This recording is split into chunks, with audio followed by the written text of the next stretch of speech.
할렐루야. 여러분과 같이 이렇게 아름다운 예배를 하나님께 드리게 하신 우리 주님께 다시 한번 감사와 찬송을 드립니다.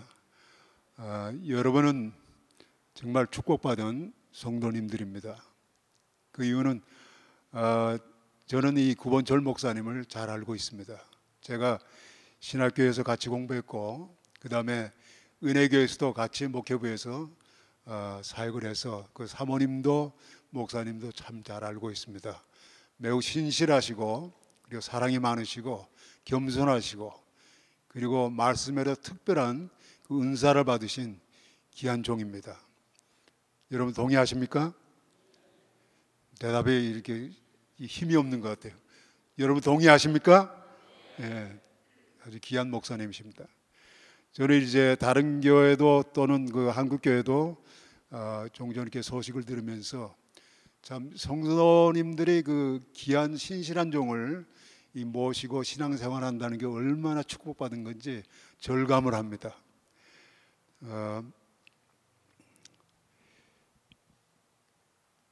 우리가 그리스도 안에서 매일매일 믿음 가운데 이 길을 가고 있지만 우리 신앙생활에 기쁜 일과 감사할 일만 있는 것은 아닙니다. 그러면 얼마나 좋겠습니까? 저만 그렇게 느끼는 게 아니죠. 때로는 굴속을 지나는 것처럼 앞이 잘 보이지 않을 때도 있고, 심지어는 주님께서 나와 함께 하시는가 하는 그 의심을 가지고 자신을 돌아보는 그런 상황 속에도 처하게 됩니다. 우리는 그런 문제가 생겼을 때 다른 곳에 이렇게 눈길을 돌리려고 애쓰지만은 사실 여기에 근본적인 문제는 우리의 믿음 문제입니다. 오늘 마가복음 5장 21절부터 43절까지는 이 믿음에 관한 두 사건들을 마가는 기록하고 있습니다. 저는 그 본문 말씀으로 옮기기 전에 여러분과 같이 갈라디아서 2장 20절 말씀을 같이 합독하기를 원합니다. 준비되었나요? 네. 우리 같이 큰 소리로 합독하죠. 시작. 내가 그리스도와 함께 십자가에 못 박혔나니 그런즉 이제는 내가 사는 것이 아니요 오직 내 안에 그리스도께서 사시는 것이라. 이제 내가 육체 가운데 사는 것은 나를 사랑하사 나를 위하여 자기 자신을 버리신 하나님의 아들을 믿는 믿음 안에서 사는 것이라. 물론 이 신앙 고백은 사도 바울의 고백입니다. 그렇지만 모든 그리스도인들은 예외 없이 이 신앙 고백을 하고 있습니다. 이 신앙 고백은 세상 사람들이 알 수도 없고 또 할 수도 없는 그런 내용입니다. 저는 그 후반부에 이제 내가 육체 가운데 사는 것은 나를 사랑하사 나를 위하여 자기 자신을 버리신 하나님의 아들을 믿는 믿음 안에서 사는 것이라. 이 말씀은 우리가 매일매일 이제 그리스도 안에서 그분을 믿는 믿음 가운데 이 길을 가고 있다는 그런 신앙 고백입니다. 저는 이 고백이 저와 여러분의 진실한 신앙 고백이 되기를 예수 그리스도의 이름으로 축원드립니다. 이 사도 베드로는 이러한 신앙 고백에 따르는 증거를 베드로전서 1장 8절에서 9절까지 말씀으로 우리에게 제시하고 있습니다. 우리 큰 소리로 한번 좀 가르치죠. 시작. 예수를 너희가 보지 못하였으나 사랑하는도다. 이제도 보지 못하나 믿고 말할 수 없는 영광스러운 즐거움으로 기뻐하노니 믿음의 결국 곧 영혼의 구원을 받음이라. 우린 말씀대로 육신적으로 2000년 전에 오신 예수님을 보지 못했습니다. 그리고 지금도 우리 육신의 눈으로는 그 주님을 볼 수가 없습니다. 근데 지금 사도 베드로는 우리가 그분을 사랑한다는 겁니다. 그 보이지 않는 분을. 그것은 우리가 우리의 믿음의 눈으로 그분의 임재를 느끼고 그분과 개인적인 교제를 하고 있기 때문에 우리가 사랑한다는 그런 그 고백을 할 수가 있는 겁니다. 또 그뿐 아니라 우리가 그분이 십자가에서 이루신 그 은혜를 믿음으로 말미암아 앞으로 일어날 그 놀라운 은혜까지 생각하면서 영광스러운 즐거움으로 기뻐하게 된다는 것입니다. 여러분 주님을 사랑하십니까?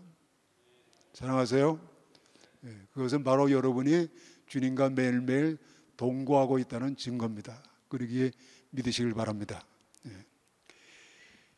이제 저는 마가복음 5장 21절 전반부에 있는 간단한 배경을 설명드리겠습니다.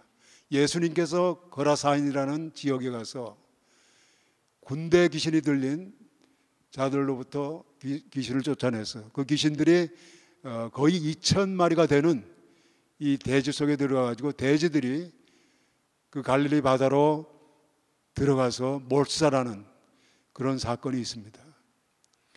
그 소식을 들은 그 지역 주민들이 예수님 앞에 나와서 간절히 그곳을 떠날 것을 부탁을 드립니다.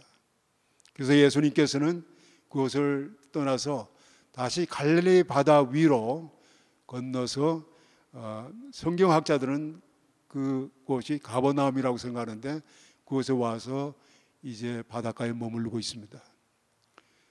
그때 많은 무리들이 예수님 주위에 모이기 시작합니다. 저는 예수님께서 그곳에서 그 피곤한 길을 집으로 돌아가지 않으시고 또 무리들 앞에 기다리는 이유는 그들에게 말씀을 가르치기 위해서 그랬다고 생각을 합니다. 그런데 회당장 중에 야이로라는 분이 주님 앞에 나와서 간절히 부탁을 드립니다. 내 어린 딸이 죽게 되었사오니 오셔서 그 위에 손을 얹으사 그로 구원을 받아 살게 하소서. 그 당시에 병자들 위에 손을 얹는 것은 유대인들의 관습이었습니다. 주님은 그의 간절한 간청을 들으시고 그와 같이 회당장 집으로 향해 가기 시작하셨습니다. 사랑하는 성도 여러분, 예수님은 그의 앞에 간절한 믿음으로 또 마음으로 와서 구하는 자들을 절대로 외면하지 않으셨습니다. 이제 저는 그 마가복음 5장 35절 36절에 오늘 우리가 같이 합독한 말씀에 놀라운 그 영적 역사가 있음을 여러분과 같이 나누길 원합니다. 그래서 저는 이 주님께서 국률과 자비로 역사하시는 곳에 이 사탄 마귀도 같이 역사함을 우리에게 알려주고 있습니다. 이 주님을 대적하는 자들은 우리 마음에 두려움이나 의심을 심어주면은 우리의 마음의 눈길이 주님으로부터 돌리게 되는 것을 너무나 잘 알고 있습니다. 그 첫 번째 예로 회당장 집에서 온 자들과 그들의 말입니다. 이 35절에 당신의 딸이 죽었나이다. 이 사람들은 이 비통한 소식을 마치 기다리고 있었던 것처럼 예수님과 그 회당장이 집에 오는 것을 기다리지 않고 급히 그들 앞에 와서 그것을 전했습니다. 그 말씀만 전한 것이 아니라 왜 선생을 더 괴롭게 하시겠습니까? 하는 그런 그 말까지 이어갔습니다. 우리가 들을 때는 마치 예수라는 선생님이 오셔서 수고하는 것을 걱정해서 하는 말 같지만 사실은 그들 마음에 이미 모든 것이 끝났습니다. 당신이 와서 이제 수고할 일이 없습니다. 이제 당신이 필요가 없습니다. 그런 말이었습니다. 주님께서 회당장에게 두려워하지 말고 그런 말을 하십니다. 왜 두려워하지 말라고 말했을까요? 그것은 이미 회당장 마음에 그 두려움이 지금 깃들고 있기 때문에 그것을 아신 주님께서 두려워하지 말라고 선포하신 것입니다. 우리가 생각할 때 병들던 죽어가던 그 딸이 죽었으니 뭐 당연히 죽은 소식을 전했겠지 이렇게 생각할 수 있지만은 사실은 회당장에게는 이 말할 수 없는 그 어려운, 두려움을 주는 그런 말이었습니다.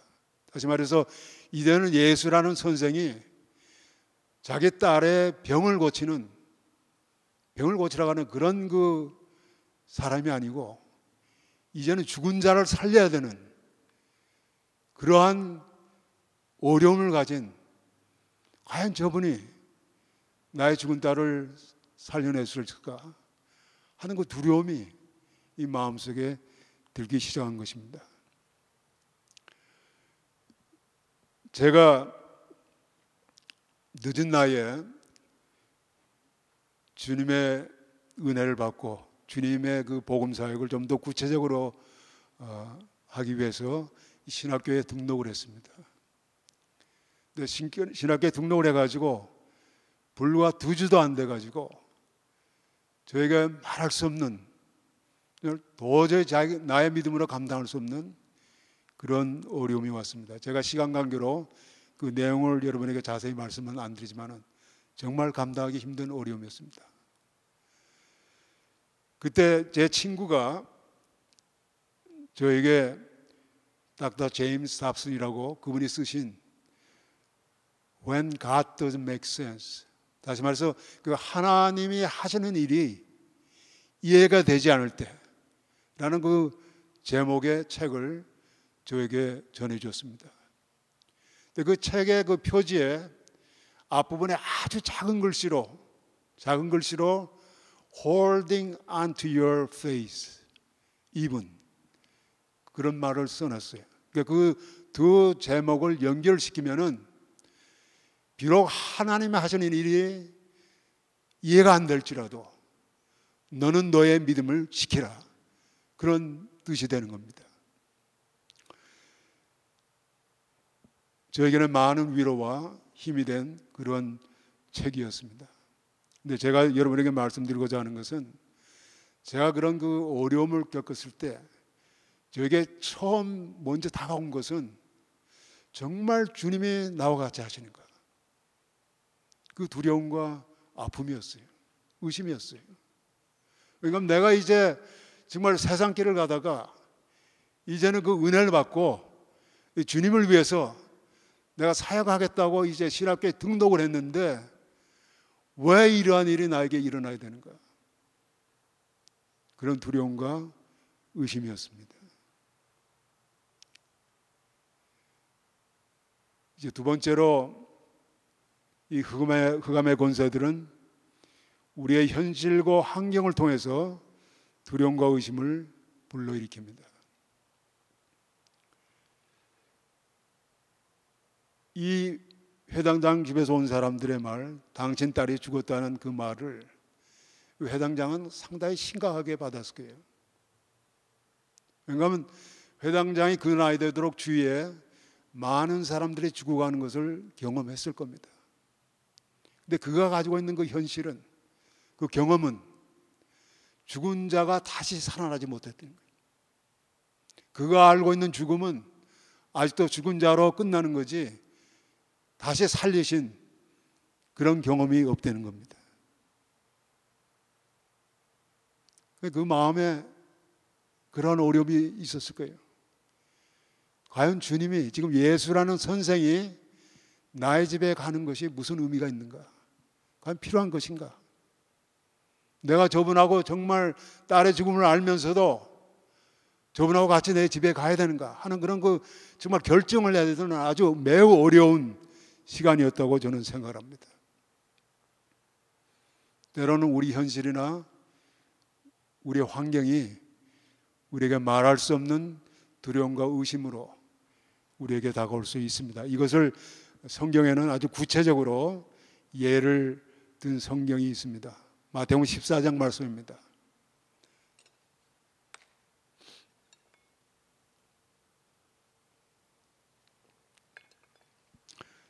저는 지금 여러분에게 담대히 이렇게 마음 놓고 설교할 수 있는 것은 이미 찬양으로 여러분의 은혜를 많이 받은 줄로 믿습니다. 아주 그 생명력 있는, 정말 마음 깊은 곳에서 나오는 그런 찬양으로 우리가 이미 은혜를 받았기 때문에 제가 이제 설교를 어떻게 하든지 관계없이 여러분의 은혜 받은 상태에서 또 한 주를 맞이할 줄로 저는 믿습니다. 아름다운 찬양이었습니다. 아주 힘 있는 찬양. 성가대에서는 100명이 안 되어도 100명이 부르는 찬양처럼 아주 힘찼습니다.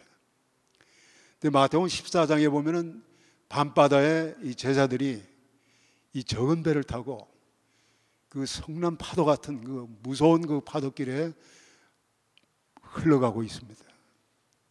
근데 그때 예수님께서 무리를 제자들을 있는 곳으로 찾아서 오십니다.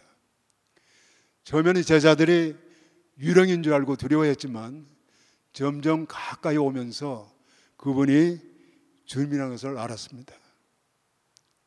두려움을 떨쳐버리고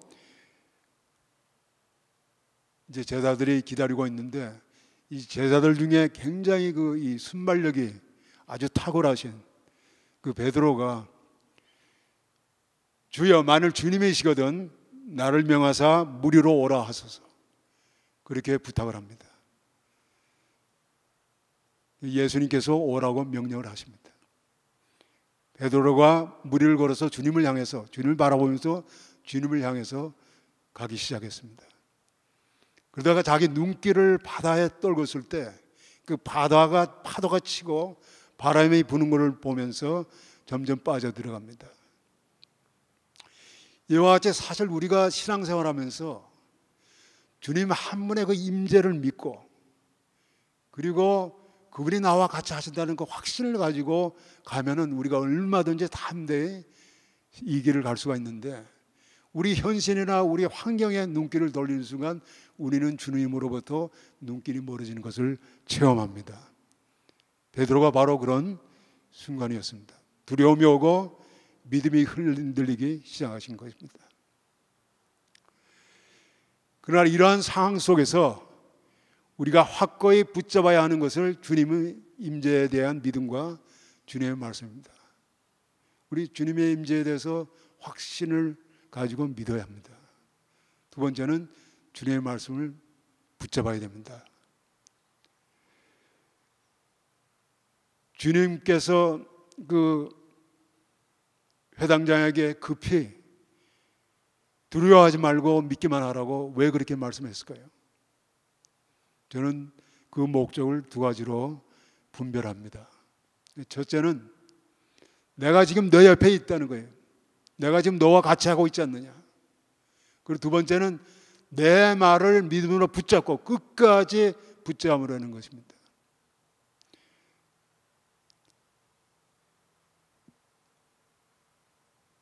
우리가 정말 이 5장 25절부터 34절에 보면 예수님께서 그 회당장과 집에 가는 길에 이 마가는 한 믿음에 관한 사건을 기록하고 있습니다. 그것은 12해 동안 혈류병을 앓던 여인의 믿음에 대한 기록입니다. 이 여인은 의원들에게 치료받기 위해서 재산을 다 탕진했고 그리고 이 혈류병이라는 것은 부정한 병이기 때문에 사람들 앞에도 함부로 나올 수 없는 그런 병을 앓고 있었습니다. 그리고 점점 병이 악화되고 또 이렇게 치유받을 만한 그런 소망이 없는 그런 여인이었습니다. 그런 여인이지만 그 예수님께서 병자들을 치유하시는 그런 소문을 들은 것을 저는 확실히 믿습니다. 그래서 주님을 만날 것을, 주님 앞에 나올 것을 기다리고 있던 이 여인이 바로 오늘 그 주님께서 무리들 가운데 회당장 집으로 향해 가는 그곳을 찾게 되었습니다. 그 여인은 감히 주님 앞에 나와서 가는 걸음을 멈추게 하실 수는 없었고 그 마음속에 내가 믿음으로 주님의 옷자락을 만지면은 내 병이 나을 거라고 그 믿음을 가지고 그 많은 무리들 틈 사이로 뚫고 들어가서 주님의 옷자락을 만졌습니다. 주님이 가는 것을 멈춥니다. 이 여인은 자기가 옷자락을 만지는 순간에 자기의 그 혈류병의 근원이 마르는 것을 느꼈습니다. 주님이 두리번거리면서 누가 내 옷에 손을 댔다고 말씀하십니다. 이 여인은 더 이상 감출 수 없는 것을 알고 주님 앞에 나와 엎드려서 모든 이야기를 말씀드립니다. 주님께서 딸아, 내 믿음이 너를 구원하였으니 평안히 가라. 내 병에서 놓여 건강할지어다. 이렇게 축복의 말씀을 주셨습니다. 주님께서 그 여인을 만나고자 하였던 것은 그 여인을 책망하거나 그 여인에게 어떤 부끄러움을 주기 위해서 그런 것이 아니라 그 여인의 믿음을 바로 고쳐주고 그리고 그 믿음을 세워주기 위해서 그 여인을 만나시기를 원했던 것입니다. 다시 말해서 내가 내 옷을 만져서 병이 고쳐진 것이 아니라 내 옷을 만져도 고침을 받겠다는 그 믿음 때문에 내가 병을 고침을 받은 것이고 그리고 내 믿음은 너를 구원으로 이끌어가는 놀라운 축복의 믿음이라고 주님께서 세워주시기 위해서 그 여인을 만났다고 생각합니다. 사랑하는 성도 여러분, 주님은 우리가 믿음으로 그분을 찾을 때 항상 우리를 만나 주십니다. 그 주님은 우리의 그 문제 가운데 함께 계십니다. 두 번째는 이 주님의 말씀을 끝까지 붙잡는 것입니다. 두려워하지 말고 믿기만 하라. 여러분, 왜 주님께서 믿기만 하라고 그렇게 말씀하셨을까요? 주님 보시기에는 이 회당장이 이미 마음에 의심이 생기기 시작했어요. 과연 이 예수라는 선생이 병자를 고치는 것은 내가 많이 봤지만은 또 소식도 들었지만은 과연 내 죽은 딸을 고칠 수 있을까 하는 그 의심에 내가 이제 이 주님, 이 예수라는 선생과 내 집으로 더 같이 가야 되는가 아니면 여기서 포기를 하고 내가 돌아서야 되는가 하는 정말 그 결단을 내려야 하는 그 순간에 오신 것입니다.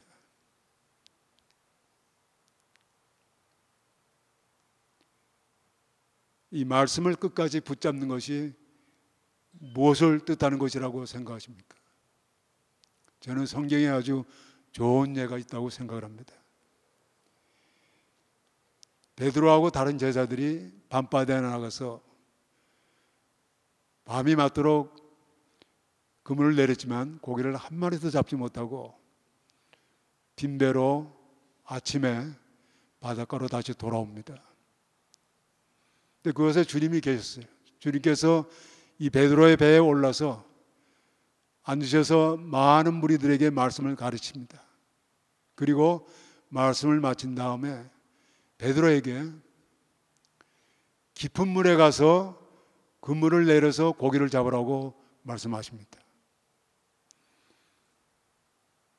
여러분, 우리가 잘 알지만은 베드로는 이 갈릴리 바다에서 어부로 생업을 이어오던 사람입니다.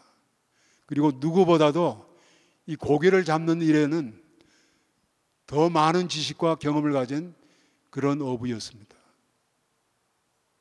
주님이 하신 말씀이 도저히 자기의 지식과 경험에는 일치하지 않는 거예요. 베드로가 뭐라고 주님께 말씀하는지 아십니까? 우리가 밤이 맞도록 수고를 하였을 때 고기를 못 잡았는데 주님의 말씀에 의지해서 그물을 내리겠습니다 하는 그런 말을 했어요.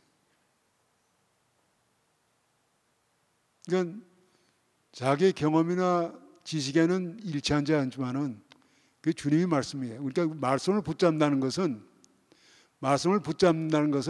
그 주님의 말씀이 나의 생각과 나의 경험에, 나의 지식에 일치해서 붙잡는 것이 아니라 때로는 도저히 이해할 수 없는 그런 말씀이지만은 그것이 주님의 말씀이기에 붙잡는 것이 말씀을 붙잡는 것입니다. 물론 베드로와 제자들은 2배 가득 차도록 고기를 잡았습니다. 이제 우리가 다시 한번 그 회당장에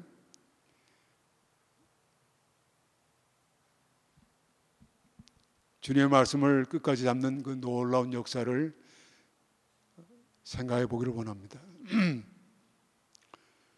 회당장 지금까지 이 죽은 자가 다시 일어나는 것을 보지 못했지만, 경험해 보지 못했지만, 주님께서 믿기만 하라는 그 말씀에 그 말씀 붙잡고, 그리고 집으로 향해 주님과 같이 갔습니다. 우리가 잘 알지만은 그 12살 된 그 딸이 다시 살아나는 것을 회당장은 체험을 했습니다. 할렐루야. 주님께서 그 죽음의 문제도 그렇게 해결할 수 있으면은 우리가 어떠한 문제도, 우리가 어떠한 상황에 처할지라도 주님께서 우리의 문제를 해결할 수 있다고 저는 믿습니다. 오늘 본문에 많은 무리들이 예수님 주위를 따라간 것을 이 마가는 기록하고 있습니다. 이와 같이 오늘도 교회를 통해서 또는 이 습관적인 신앙생활을 통해서 이 주님의 주위를 배회하는 많은 무리들이 있습니다. 그러나 주님은 자기 앞에 그 많은 무리 중에서 자기 앞에 그 순전한 믿음으로 나온 혈류병 앓던 그 여인과, 그리고 잠시 두려움과 의심으로 믿음이 흔들렸지만 끝까지 주님을 믿고, 그리고 주님의 말씀을 붙잡고 주님과 같이 따라간 그 야이로라는 그 회당장, 그 2사람에게 그의 긍휼과 자비를 베풀었습니다.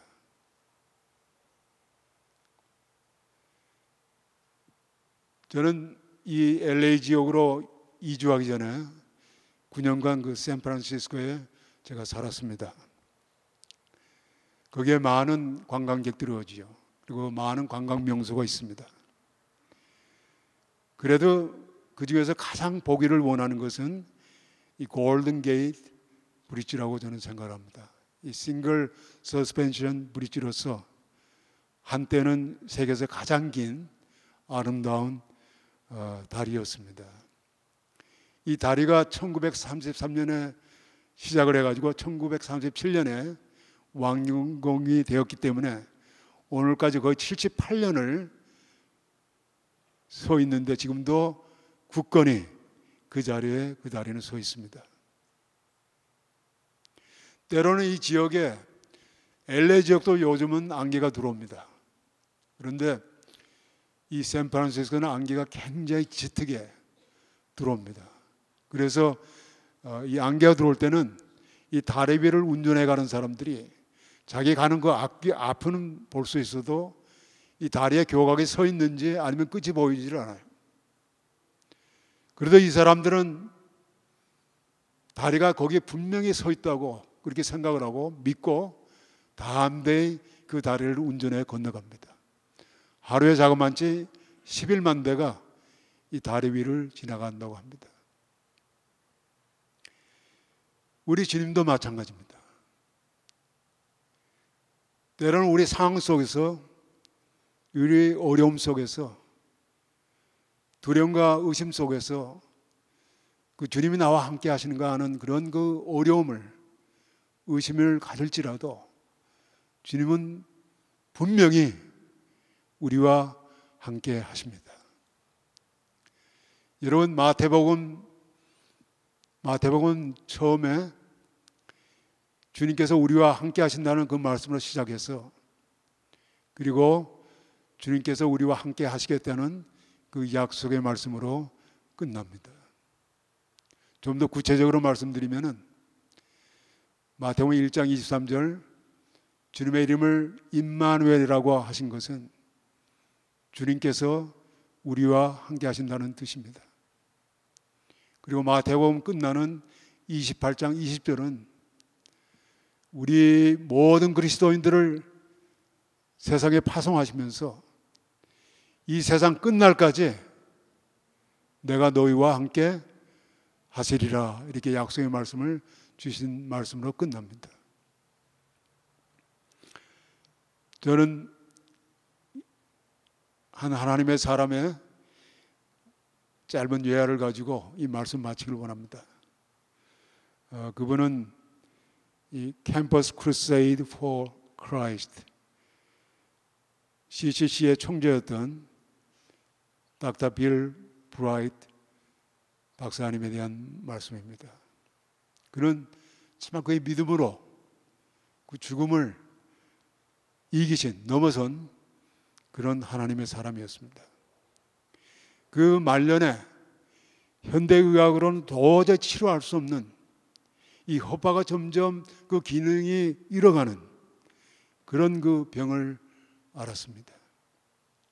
심지어는 한때는 이 폐활량이 60%까지 떨어져 가지고 그 산소통을, 포럽을 하는 그 산소통을 옆에 끼고 그리고 이 사역을 하셨습니다. 하루는 빌 브라이트 박사님을 사랑하는 많은 그 하나님의 사람들이 이 전국적으로 중보 기도를 하기 위해서 닥터 브라이트 그 부인에게 허락을 요청했습니다. 그래서 그 부인이 그 브라이트 박사님에게 그런 그 하나님의 사람들의 간절한 마음을 전하고 중보 기도를 허락해 줄 것을 구했습니다. 근데 닥터 브라이트 박사는 한 말씀으로 만류했어요. 그러지 말라고. 무슨 말씀인가 하면은 하나님께서 뜻하시면은 나 같은 사람은 하루에 10,000명도 세울 수 있고, 그러나 내가 이제 이 땅 위에 호흡을 멈추면은 하나님 나라에서 새로운 호흡을 시작할 텐데 왜 나를 이 땅에 묶어두려고 하느냐, 그렇게 만류했어요. 저는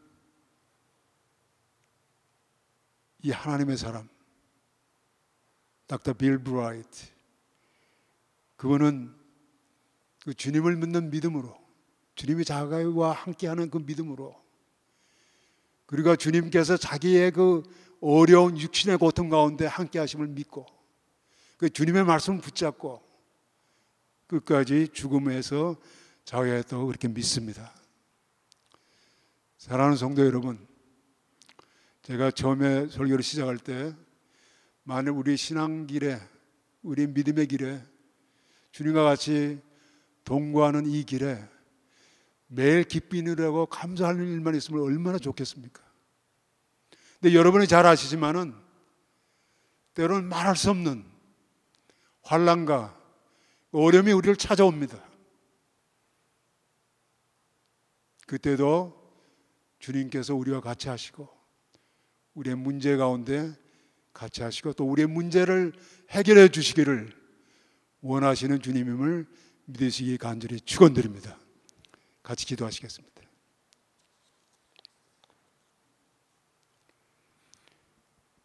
사랑하는 아버지 하나님,